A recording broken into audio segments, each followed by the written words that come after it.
Bonjour les amis, alors le partage du jour aujourd'hui c'est ce qui concerne le sujet sur comment booster son immunité.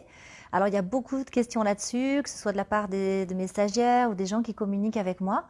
C'est vrai que vu les circonstances actuelles, on peut se poser des questions là-dessus et comment finalement améliorer notre système immunitaire. Alors le système immunitaire, sa manière de fonctionner en fait, il est relatif à plein de choses. Il y a beaucoup d'éléments qui rentrent en ligne de compte dans la manière dont le système immunitaire va pouvoir répondre à une agression. Et en fait, ça peut paraître simple ce que je vais vous dire, mais c'est relié surtout à votre hygiène de vie, beaucoup. Donc il y a plein de facteurs qui sont très simples à modifier en fait pour pouvoir améliorer votre terrain. Votre terrain, c'est votre corps. Et plus votre corps est solide, et plus en fait il a un fonctionnement optimal, et plus il va pouvoir répondre aux agressions sans même que vous ayez une manifestation clinique, sans même que vous soyez malade. Des fois, il y a peut-être des microbes, des virus qui passent et vous ne manifestez pas la maladie parce que votre système immunitaire a su répondre et votre terrain est solide. Alors, il y a plusieurs éléments qui rentrent en fait dans la construction d'un système immunitaire qui soit fort et qui puisse répondre. C'est d'une part l'alimentation. Il est bien évident que si on met sans arrêt des produits transformés, des produits avec beaucoup de produits chimiques, avec des métaux lourds, avec des perturbations endocriniennes, avec des sucres rapides comme le sucre blanc, comme les farines blanches, comme le riz blanc, etc., on va créer en fait dans le corps de l'acidose et un terrain qui va être pro-inflammatoire. N'importe quel terrain plus acide, n'importe quel corps plus acide, n'importe quel corps en fait qui présente en fait un aspect pro-inflammatoire ne va pas pouvoir répondre efficacement d'un point de vue immunitaire. Et d'ailleurs, c'est le lit de la maladie. N'importe quel corps qui présente en fait un état inflammatoire global et pourquoi pas local pour certains organes ou autres, en fait, peut être beaucoup plus fragile en fait à n'importe quelle agression. Vous avez bien sûr le sommeil. La qualité du sommeil est très importante, respecter les rythmes, etc. pour ne pas créer de stress oxydatif. Je vous parlais de l'alimentation tout à l'heure, mais cette notion de stress oxydatif, elle est importante parce que le stress oxydatif cellulaire, qui peut être lié à des tas de choses, va générer lui aussi de l'acidose, va générer des perturbations physiologiques qui vont affaiblir en fait le terrain. Alors ça ne se voit pas de l'extérieur, on peut ne pas être malade bien sûr, mais on va avoir un terrain peut-être un petit peu plus fragile et un terrain qui ne va pas être à même de répondre à l'agression, alors que quelqu'un d'autre qui va avoir une hygiène de vie qui sera beaucoup plus intéressante, beaucoup plus saine, en fait, va avoir un terrain qui sera beaucoup plus favorable simplement à la santé. Vous avez tout ce qui est pollution, bien sûr, votre environnement est déterminant. Vous vivez dans un milieu qui est extrêmement pollué, les grandes villes, bien sûr, on n'a pas du tout la même chose, évidemment sur le plan physiologique, que quelqu'un qui va vivre à la campagne dans un milieu plus sain. Les pensées et les émotions. Sachez que les pensées et les émotions, en fait, sont génératrices d'un terrain plus acide parce que plus vos pensées sont négatives, plus vos émotions sont négatives, plus vous avez une cascade en fait de neurotransmetteurs, une cascade hormonale, une cascade de réactivité physico-chimique dans vos cellules qui vont générer un état qui n'est pas favorable à la santé. Il y a eu beaucoup d'études là-dessus, notamment en épigénétique, et on peut même prouver aujourd'hui que un état d'être serein, un état d'être de plénitude, par exemple quand on fait de la méditation, va générer en fait l'activation de gènes qui vont pouvoir répondre d'une manière plus efficace en fait aux agressions, et donc en fait on va avoir une potentialisation de l'immunité rien qu'en pratiquant la méditation. Et il y a des études en épigénétique qui sont disponibles aujourd'hui et c'est très intéressant.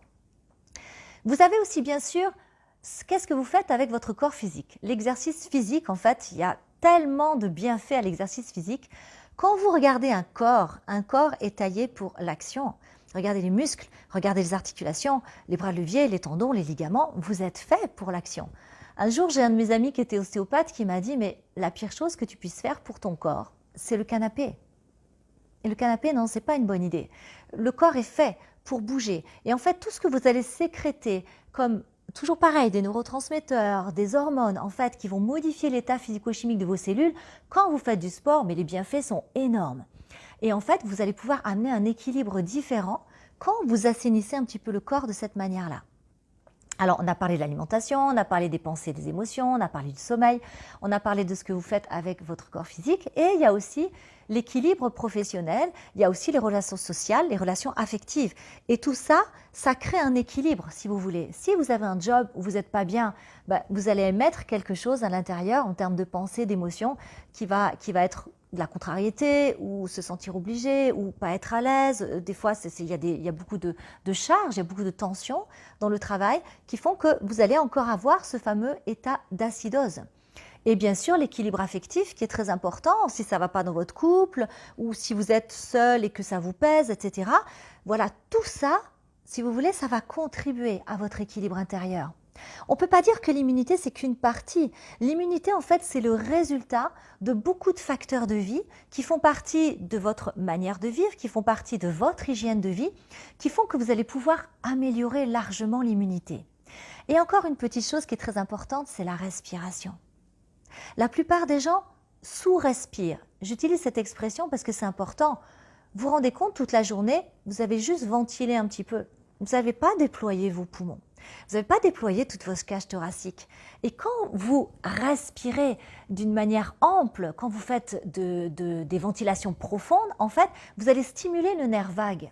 Et le nerf vague, il a des propriétés, quand il est stimulé, c'est anti-inflammatoire. Il va stimuler aussi l'immunité, il va stimuler la régénération tissulaire. Donc vous voyez, tous les éléments que je vous ai donnés contribuent à un équilibre immunitaire qui est capital. Mais tout ça, ça s'inscrit dans la durée, ça s'inscrit sur du long terme. Ce n'est pas en 3 jours, là, d'un coup, que je vais pouvoir modifier mon immunité. Donc tout ça, en fait, ça vient s'intégrer dans un mode de vie qui est plus en harmonie avec ce que je suis, qui est plus en harmonie avec les fonctionnements de mon corps, avec ses besoins.